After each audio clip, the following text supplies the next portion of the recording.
In the past 2 months, Spain has faced 9 major named storm systems, and the 10th one, Marta, arriving this Saturday on the already saturated grounds of Andalusia. Honestly, we have never experienced this much storm activity on Costa del Sol. It's been relentless. But every now and then, the clouds open up, and we have come out to show you what life looks like in those calm moments in between. Welcome to the beautiful Costa del Sol, or should I say Costa del Rain, because we've been hit by storm after storm for the last few weeks, and it doesn't seem to be ending anytime soon. The forecast for the next couple of weeks is more rain, more cold, and more wind. Many people, when they think of Costa del Sol, they think beach, sun, heat, cocktails in the promenade. But it's not always like this, especially in the winter months between January and April. So today, we have a full day packed with activities to show you what you can do in Costa del Sol in the winter months. What a beautiful location to make a home. These houses have one of the stunning views overlooking the beautiful Mediterranean.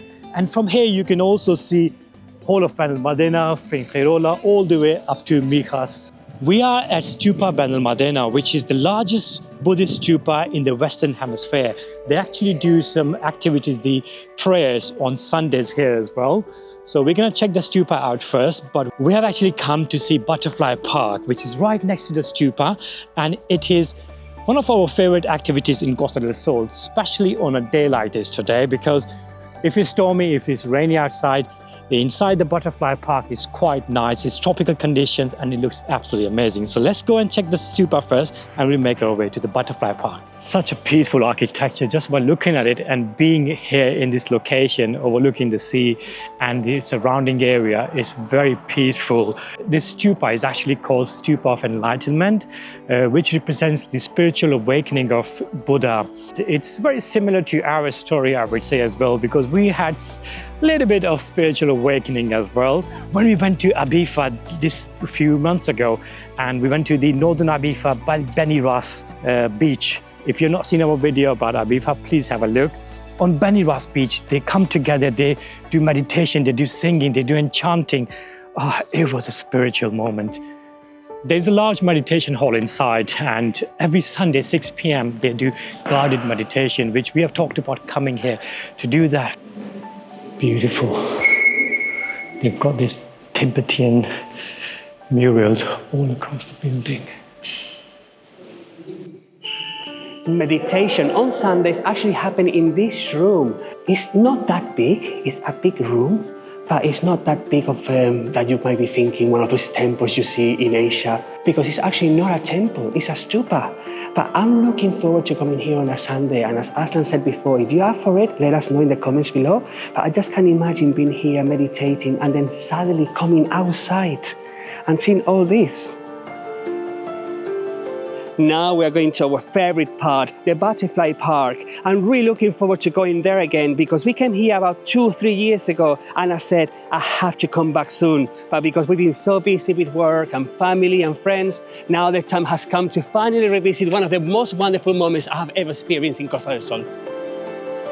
It started to drizzle now, but not to worry because we don't have long to go. It's right opposite. And one thing you've noticed that the stupa is obviously very Eastern, very Tibetan style building. And this Butterfly Park is also designed like Thailand kind of temples.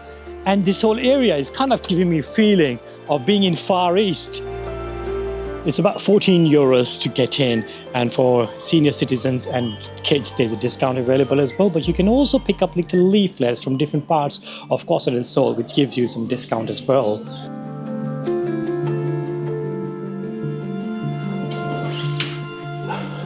Just leaving the coat here because inside is 80% humidity and the temperature ranges between 24 and 29 degrees.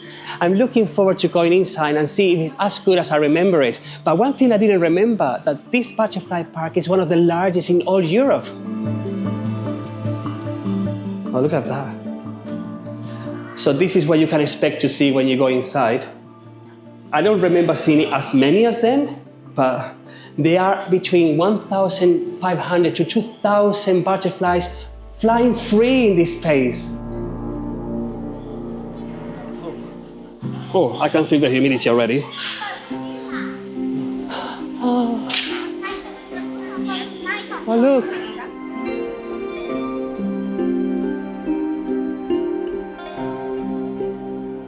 Wow, it's a lot better than I remember it. My goodness. It's around 150 different species flying freely here. Look at them, look at them. Oh, look. So 70% of the butterflies are bred here in the park, but then the remaining 30%, they come from the natural habitat, and they come from Australia, America, and Africa. I am literally feeling like a kid again every time. Well, this is the second time we come here. But to be honest, I was thinking that, oh, the first time it was like, yeah, amazing. First time you see it. This time I'm not going to be impressed. But as soon as we walked in, first of all, the humidity you feel straight away is nice and hot. I feel like staying here because it's just bad weather outside.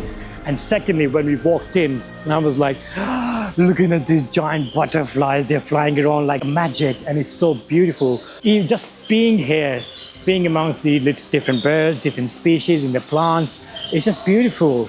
Look at, there's a waterfall there, and there's a koi fish. Oh my God, look at this beautiful one. Oh, they're black. Look at this one. You know, the blue butterflies. There's so many different species and so many different designs of butterflies. It's like everywhere you look, you feel like, oh my God, that's completely new. And the sad thing is that the lifespan of a butterfly is only about 2 to 3 weeks. So when you come to see these butterflies in this park, none of them will be here. They actually give you this card where you can tick off each butterfly you see. And it's a very good idea. I'm quite intrigued to do it myself. Blue one we have already seen. That one is... Oh, they're chasing each other. They're playing. Oh my God, oh my God. Oh my God, look at that. What is this? Oh. This is especially good for kids when you come into Costa del Sol, to bring them here, to learn about nature. But to be fair, I think it's for all ages, because I'm literally loving this. Oh, look. This is the process. You have the egg here, then you have the caterpillar, and then from the caterpillar it comes to the chrysalis, if I pronounced that right. And then from chrysalis it becomes the butterfly. What you see here, right here, is the different chrysalis over there, and the different ones are different species. And look, they are coming down. Look at the green one at the bottom. Yeah. So beautiful. Oh, look at that green one, yeah. The lady just told us that when they born, they're a bit wet, so they need about 2 or 3 hours to actually dry, and then they can fly free. My God, look at them, oh, look. So many. I love this blue one, look. Oh.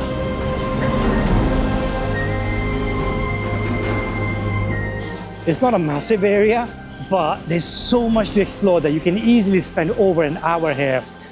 Okay, we need to go now because otherwise we'll be here the whole day. But every time we decide to leave, we go close to the door, we get frozen, we just get drawn back in, and we just want to have one last look at this whole place. But now that we are in Benalmadena, might as well check the vibe. But this place still remains to be one of our top attractions in Costa del Sol. And we will be back soon.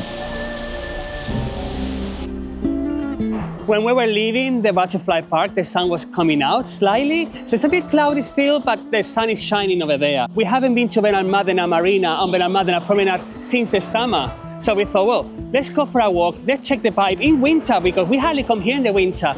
And I'm actually very surprised. The restaurants are not, run with people like you would see in the summer, but for being the first week of February and we have so much rain, it's quite busy. And it's a Tuesday as well, it's a weekday. So if it was a weekend, I would understand it, but it's quite busy. So I'm loving the vibe. And especially when the sun is out. Earlier on, when we arrived to Benalmadena, it was quite chilly, so I had to put the jacket, and I actually regretted not bringing a thicker jacket. But now we are walking in the promenade, the sun is shining, it's a lot warmer. I would say It's actually around 15 degrees. So it doesn't sound that warm, but when the sun is beaming and the sun is hitting you, it feels very warm. It's actually quite nice because normally we go to Estepona, Marbella on the promenade to have a walk. So now we have come here, it's a change. What I've noticed is that not every restaurant is open. Of course, the beach is empty because it's winter. So that means that not many people are here. On the weekday as well, you do have a little bit of vibe. It's not like completely ghost town. What I've noticed as well is that the vibe here in the winter is a bit more relaxed and it's actually more family orientated and it's more towards the higher age group. Compared to summer, that of course you see lots of families, you see lots of age groups, but it's mainly young people coming here for partying, for hen-dos. So I'm actually enjoying the difference between the summer and the winter. I'm not gonna complain because before I was like, oh, the weather here is getting too much, it's the winter, there's no sunshine. But last week I went back to London and oh my God, straight away I was like, oh no, we are blessed to have a weather like this. You won't be able to sit down on a terrace and enjoy a drink or coffee over there. We have arrived to the Marina and so far it's very, very quiet. I was expecting a bit more of a vibe. We're gonna go inside and hopefully we'll see more people there. This reminds me of Gaudí, you know, in Barcelona a little bit. It's nice. Oh wow. People actually live in some of these apartments, but I think most of them are holiday lets at the moment. But imagine living in one of these flats and then you have your boat underneath. That's life. Okay, on the Marina, the restaurants and the bars, I think all of them are open, so there is still good variety to choose from. But the only thing is that if you were to ask me, would I live in Benalmadena? I love Benalmadena, don't get me wrong, I absolutely love Benalmadena, especially Higueron area. Oh my God, whenever we go there, it feels like a dream destination. But it's too seasonal for me. In summer, it's extremely packed, and in winter, it's not as busy. It feels like a forever holiday resort here. Some people have asked us that how is the vibe? What do you feel in Costa del Sol in the winter? You go to towns like Malaga, the capital of the Costa del Sol. Of course, it's gonna be always busy. But when you go to places like Nerja, you go to places like Vélez, Malaga, or Torre del Mar, Marbella, Estepona. It's more of a local experience. When you go there, you see lots of people that actually live there. I'm glad we came here because actually we've never been to Marina or even Benalmadena in winter times. But now we need to get some shopping done, and the biggest shopping center in Costa del Sol, Miramar, is just around the corner in Fuengirola. So let's make our way there. We have just arrived in Fuengirola, and when we come here, we normally park on this main avenue, which is right next to the station as well. From here, you can access most of the places. The beach is just around the corner. First thing we're looking for is to go for a merienda, which is Spanish tradition of eating cakes with coffee around 6 o'clock, which is right now. But I'm really starving at the moment because we haven't eaten anything all day. We've been running on coffee. What I've noticed is that the vibe here is completely different compared to Benalmadena. It feels more lived in, it feels more like locals, and it's quite busy. It's more like a city that's made for the people who are living here. So if you're somebody who is looking to move to Costa del Sol and you want to stay near Malaga airport and you want to be connected on the train line, in our opinion, we have considered it before as well. Fuengirola is a great option because it does feel like a typical Spanish city while it is filled with tourists in the summer as well. And it has amazing beaches as well. I completely agree with Arslan because it just feels like everybody from their houses, apartments, they've come at 6 p.m. I already said in many of our videos, this is my favorite time of the day because in the summer, it doesn't get that hot, it's starting to cool down. And in the winter, it's just around sunset time. So it's a beautiful time for you to come out, do some shopping, have merienda, which is exactly what we're gonna do right now. We haven't had merienda in Fuengirola ever. Actually, we never had merienda here. We had dinner, we had drinks here, but never sat down. Katsu, of course. Okay, they have chocolate con churros, cheesecake, no, around traditional Spanish. We can have churros if you want, which is very traditional. And I think they have other things as well. Yeah, this one here, yeah. Okay, yeah, let's go here. Let's check it out.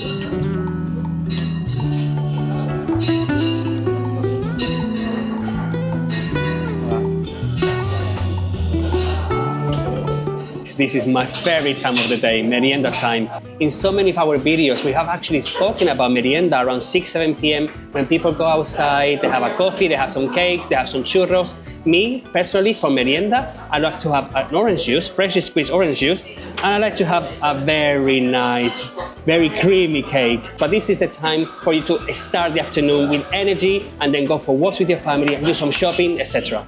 Oh, Spanish coffees are very strong and I'm gonna be up all night tonight. The traditional merienda is quite good because a lot of people say that you get to do a lot more in Spain. In Spanish days, it seems like it's longer. I think it's down to the fact as well that you have day laid out, divided into different times. You have a very long lunch in the afternoon, then you have a siesta, and see after siesta you wake up, you have this, then you have dinner in the evening, go and meet your friends.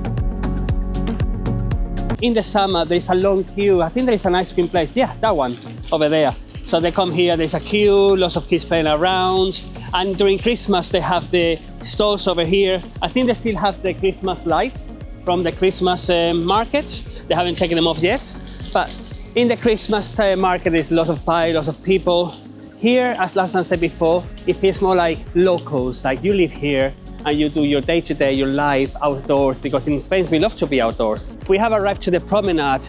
The Promenade in Fuengirola during the summer months is packed with people. Now it's February and it's a lot quieter, even quieter than Benalmadena, I would say.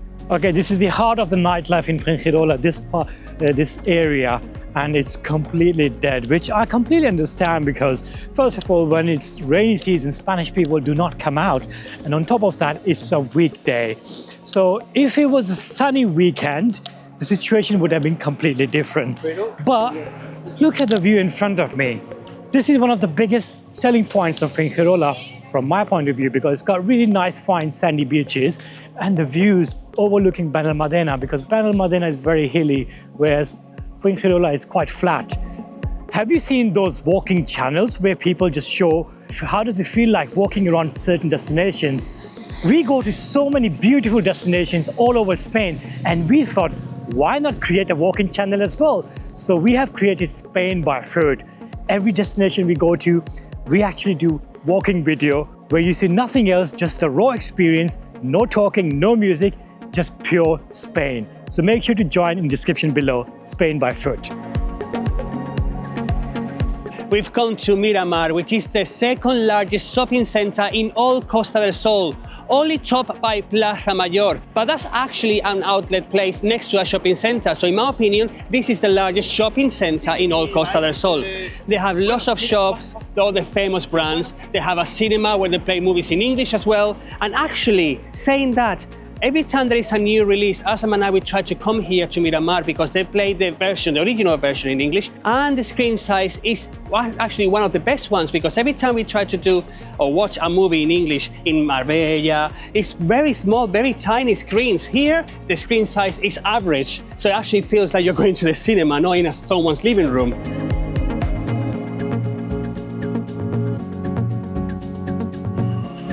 I like Miramar more than the one in Marbella, which is La Cañada shopping center, because that's quite dated. Cañada was built, I think, nearly about 26, 30 years ago, whereas this seems modern, this is nice, this is new.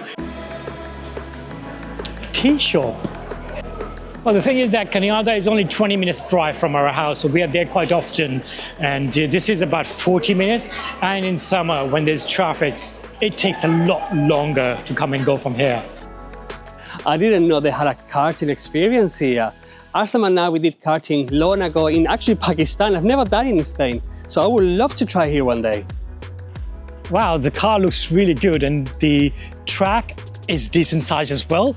They told us that it's 22 euros for 10 minutes and 40 euros for 20 minutes, which sounds a bit pricey because only 10 minutes, that's gonna go like that. But you know what, if there's like a special event, I don't mind doing that because it does kick in lots of adrenaline. I still prefer Cañada Shopping Center because I think it's the first shopping center we visited when we arrived in Costa del Sol, and I get attached to things. Cañada Shopping Center, in my opinion, have better shops than this one. There are a few shops that are missing here that are really go-to in Cañada. For example, Apple Store is in Cañada, Swarovski, as Aslam said, I'm obsessed with Swarovski, so I love going to that shop there. I'm actually surprised to see that it's so empty. I was expecting it to be a bit busier. We just left the shopping center, and as soon as we got out, we were like, oh my God, it's raining. So you can see now, we're on the way back to Marbella, and there are severe weather warnings out for tomorrow. In fact, all the schools all over Andalusia has been told to shut down for tomorrow. In Malaga area, there's amber warning for rain. There are lots of parts of Andalusia where they have a red warning and advised not to leave the house tomorrow. I know it might be nothing for you guys, you might be used to it, but literally one storm after another storm we've been having, that's kind of becoming too much now for us. I'm actually glad that it's raining because we have had years of droughts in Spain, and remember our first year in Costa del Sol that it didn't rain at all, and the following summer the swimming pool, there were restrictions on the swimming pool. I don't know if it's global warming, I don't know what it is. Some people say that it's cycles, that my parents said that this has always been the case, that there are 3 or 4 years of heavy rain, but then there are 3 or 4 years of no rain whatsoever, of drought, so that's why it compensates.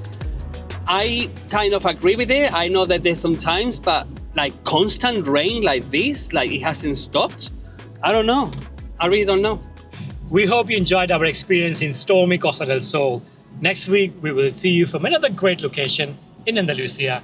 Hasta luego!